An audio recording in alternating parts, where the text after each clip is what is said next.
the set and those director chairs and the NFL 100 polos. Our best reporters, hosts, and analysts are in the field every day on Inside Training Camp Live. Selva doesn't really move either. He's just sitting there getting all the news together for everybody to kick off their weekend.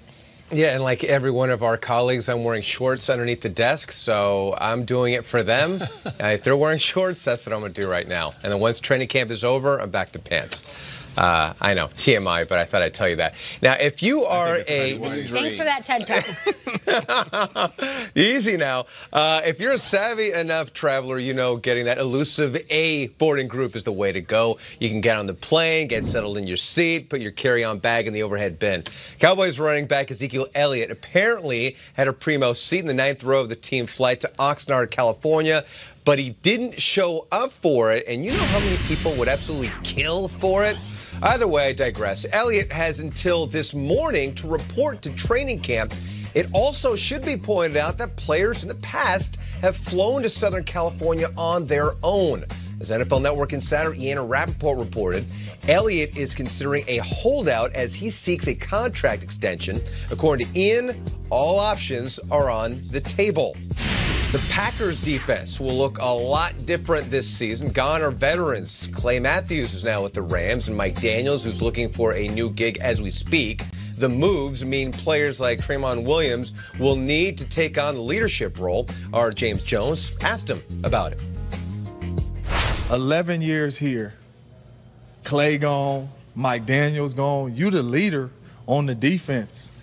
Do you lead by example? Do you talk a lot? Do the rookies come up to you a lot? The younger guys come up to you? How are you taking on that leadership role? Oh, man, I've always been one to lead by example first. But I got a lot of young guys who gravitate to me. I'm one of the guys who came in undrafted, so guys typically come and gravitate to me because they know my story. So I usually lead by example, but now I have to be a little bit more vocal. Yep. And that's new to me. But, man, it's fun.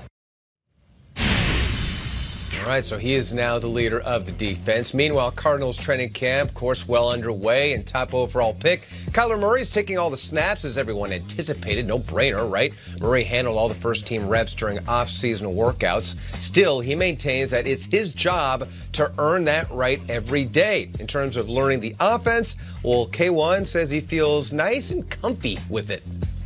Just like any other offense, it's an offense. You know, we work at it, we practice it, and it's our job to execute it. If we don't, then it won't be successful. But if we do, like I said, I mean, I feel like, it works at the college level. I don't see why it couldn't work at the pro level. So when you got an innovative coach, a coach with, a lot of creativity, and that's going to actually go out there and put on the field instead of just talking about it, it's obviously worked. He's learned from, guys that he's been coached from, and I just think it's a very dangerous offense once everything's clicking, for sure. Which Cardinals fans love to hear, although they won't like this stat, that Cardinals rookie quarterbacks are 20-39 since the 1970 merger. So there's going to be some expectations there in the desert, but it looks like K1 and K2 have things handled there. Thank you so much, Will Selva, and have yourself a nice week. And actually, you're not going away yet. We'll talk to you throughout the show, throughout the hour. I saw a tweet yesterday that blew my mind from Larry Fitzgerald in regards to K1 and K2 and everyone. He said, when he did his first NFL practice, Kyler Murray was 7 years old. Now I get to help him live his dream like I have for the past 16 years. The start of camp is always special. Grateful to be back out here with this group of men and to embark on a new journey. Kyler was 7 years old. I cannot imagine what it takes for a rookie to waltz on into camp after minicamp and rookie orientation and all of that and earn respect at the quarterback spot from his teammates, from his peers. D'Angelo, break it down in a real way. How does he do it? It's hard. I mean, obviously, when you're the number 1 pick or number 2 pick, top of that draft board, you kind of come in with a certain stigma. We know it's your job to get, and case in point, RG3 was a highly, sought after guy. We gave up a lot of picks to get him, and he came in with a little bit of a I wouldn't say chip on the shoulder, but just a little brash, a little, you know. All right. It rubs some guys the wrong way, and so RG had to learn to come into that locker room and be one of the guys. A lot of times, these highly drafted players, especially at the quarterback position, are Heisman Trophy winners. They've always been in the spotlight. They've always been the best. You know, they didn't get there by chance. And so for them, you know, it's about proving that you understand that a lot of guys came before you and the process. And if you can come in that locker room, if Kyler Murray can come in that locker room and win over a guy like Larry Fitzgerald, who I was drafted with too and competed against for years, that's going to go a long way for the rest of the guys in that locker room. And so how those two guys react, case in point, like I said, RG, yeah, he rubbed some guys the wrong way, but he knew which guys to respect in that locker room. And because he respected guys like myself and London Fletcher and Trent Williams and some of the other core leaders of that team, it was easy for us to get behind him. It was easy because we knew he was going to work hard. He was going to buy into what we were trying to do. And ultimately, he gave us the best chance to win. I mean, RG3, it's had a very unique personality, even from a fan's perspective. And RG3 loved some RG3 coming out. It's like he's got a statue in college. The Heisman took the stage at the Heisman ceremony with Superman socks with a cape. I don't see Kyler doing a lot of that. But what I think is interesting, especially from your perspective, we know that Larry Fitz is going to have Kyler's back. That's his meal ticket. He's a leader.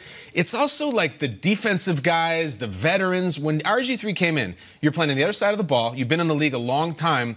If you looked at that experience and we looked at the Cardinals, what would be your do's and don'ts? Like, don't do this, Kyler, or do this, because that's what we need. Probably just don't talk too much initially.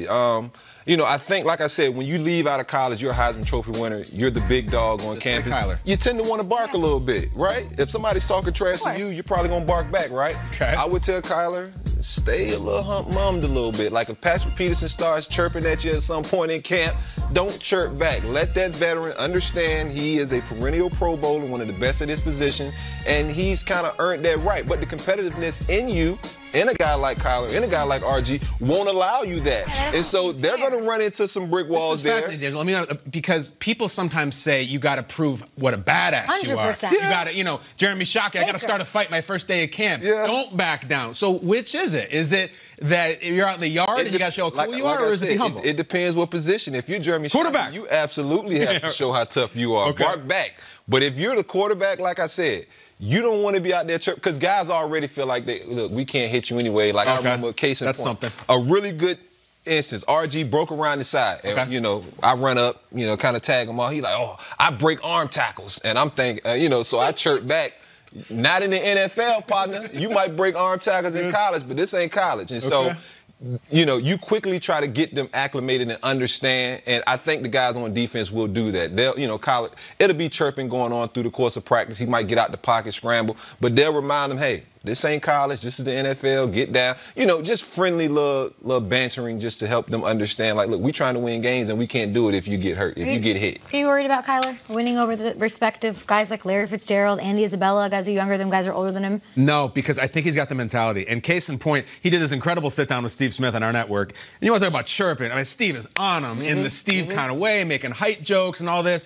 And Kyler plays it cool. He doesn't, you know, he doesn't turtle, but he stands up for himself. I think all the ability is there. I think he's a normal, cool dude, and I think RG3 was a little eccentric. Yeah, and I think it worked against him. Yeah, he's not the over-the-top personality either. Exactly. That either Baker is or RG was. So I think Kyler. See what K1 can do. I feel like I should be K1. Yeah, I think you are. I was original. You were the original. Undersized. I think you're right. You were here way before Kyler was.